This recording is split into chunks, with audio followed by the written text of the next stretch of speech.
On September the 30th, the Azerbaijani-Armenian war entered its third day with another increase in casualties and victorious communiques from both sides.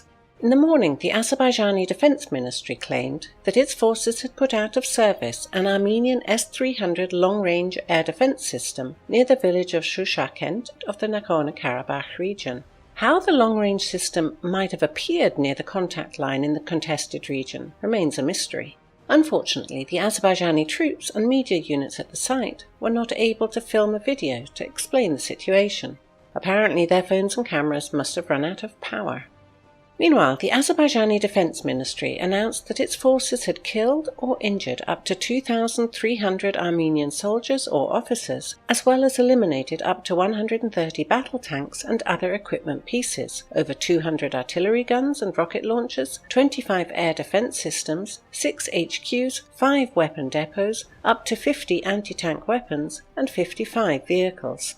The Azerbaijani side insists that its forces have victoriously repelled Armenian attacks in the Madagiz area. Clashes, artillery duels and drone strikes are being reported along the entire contact line in the contested region. Earlier, the Azerbaijani Defense Ministry reported that its artillery strikes pounded positions of the 1st Battalion of Armenia's 5th Motorized Rifle Regiment near Gasangaya in the Tartar area, and the 1st Battalion of the 6th Motorized Rifle Regiment in the Talish area. Azerbaijan claims that the Armenian military suffered heavy losses and has been facing difficulties in finding equipment to organize the evacuation of the dead and wounded. As of September the 30th, the rhetoric of the Azerbaijani side shifted from declaring regular gains in the battle against Armenian forces to claiming that Armenian attacks on positions captured in the first day of the war had been successfully repelled. This, as is typical of wartime propaganda, attempts to deflect from the lack of notable gains on the ground, despite the successful and active use of artillery, Turkish Bayraktar TB combat drones, and Israeli Harpy loitering munitions.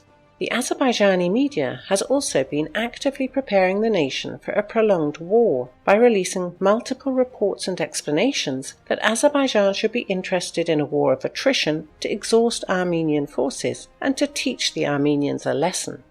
The Armenian Defense Ministry is not lagging behind its Azerbaijani counterparts.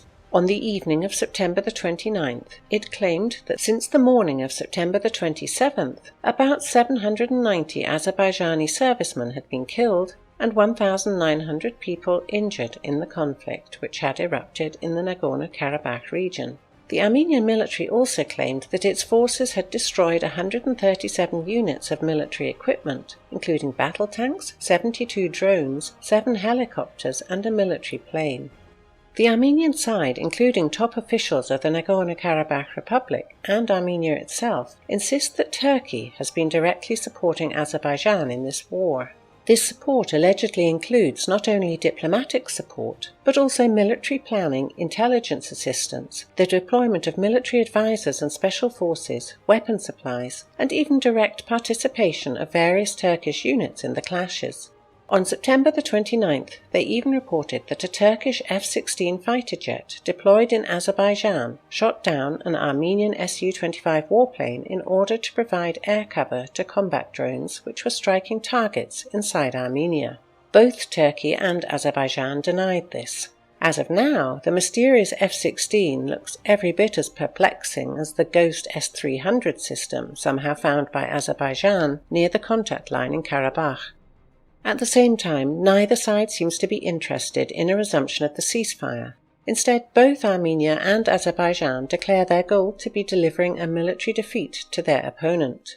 Azerbaijani President Ilham Aliyev said that there are no prospects for peace with Armenia, as their position is unacceptable. The Armenian Prime Minister publicly declares that Karabakh is Armenia, period. In this case, we cannot talk about any kind of negotiation process, Aliyev said. Earlier, he vowed to settle the Karabakh question by returning control over the contested region to Azerbaijan.